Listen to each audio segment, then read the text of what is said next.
I've spent a lot of time over the last few years questioning my relationship with the beauty industry. At one point, I think I just became really disconnected from all of it because social media and trends made everything feel so performative, surface level, and honestly just exhausting. And for a while, I kept saying, I don't even care about beauty anymore. But I want to make it really clear that that's not true, because the truth is I do care about beauty.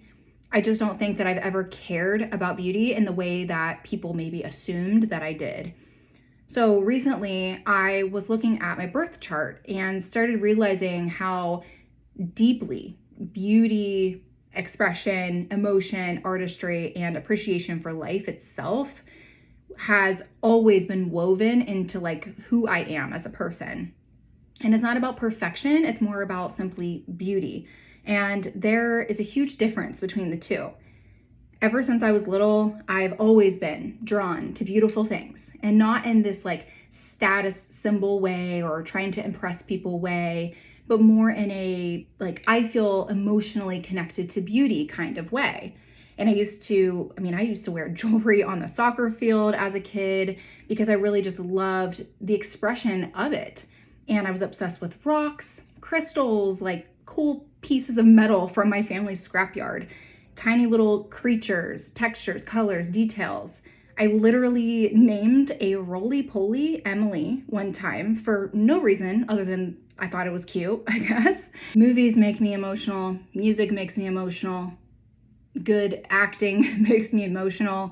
And not just because of like the story, but really because of the artistry behind all of that. The emotion, symbolism, the beauty of humans just creating something meaningful.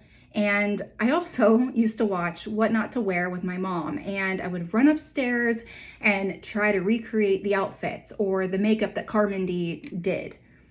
As a child, I loved dance. I loved to cheer. I loved styling myself. I always had a billion pieces of jewelry on. And I loved just creating a feeling. And I think that people sometimes interpreted that as me just trying to be perfect. But honestly, I don't think perfection was ever the goal. I think I've always just appreciated beauty. And when I started learning more about my birth chart, it actually made so much more sense why I felt that way. I have Venus in Taurus, which is one of the placements most connected to beauty, texture, sensuality, self-expression, and appreciation for the physical world. I'm also a Scorpio rising and a Scorpio moon, which I think explains why I experience beauty emotionally and so intensely. And then my Cancer sun adds this emotional depth and this like sentimental thing to everything. So I don't feel like I just see beauty, I literally feel it. And I think that's actually why I became an esthetician and why I stayed in aesthetics for so long, because for me, beauty was never about appearances. It was about like self-expression, taking care of yourself, having a ritual that was more than just like a trend, the emotion behind it all, the transformation, the self-worth that I can give people, the humanity, the art, the energy. And honestly, I think that's why I also became disillusioned with parts of the beauty industry too, because somewhere along the way, I think beauty stopped being about appreciation and became more about perfection, comparison, performance, correction, consumption.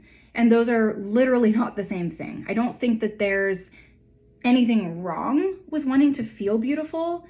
I think humans naturally want to express themselves, be in love with themselves, adorn themselves, create, play, experiment, and just feel good. That's all human.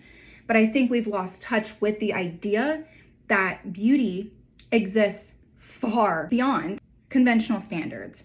Some of the most physically beautiful people can have some of the coldest souls, and some of the most unconventional people radiate warmth and love, authenticity, compassion, creativity, and depth that just make them unforgettable. And I think flaws are beautiful. I think emotion is beautiful. I think vulnerability is beautiful. A crystal can have cracks and still be beautiful. An old building can still be beautiful. A person can be healing, messy, evolving, imperfect, and still be deeply beautiful. And I think that's what I've always been drawn to. Not perfection, beauty with a soul. I think that's why I've always naturally found beauty in other people too, sometimes to a fault. I tend to see people for who they could become, what's beautiful about them, what's unique about them, what's really underneath the surface. And honestly, I think that's the version of beauty that I want to continue talking about moving forward. Not beauty as perfection, beauty as appreciation, as expression, as humanity, as soul. And maybe that's what my birth chart was trying to show me all along.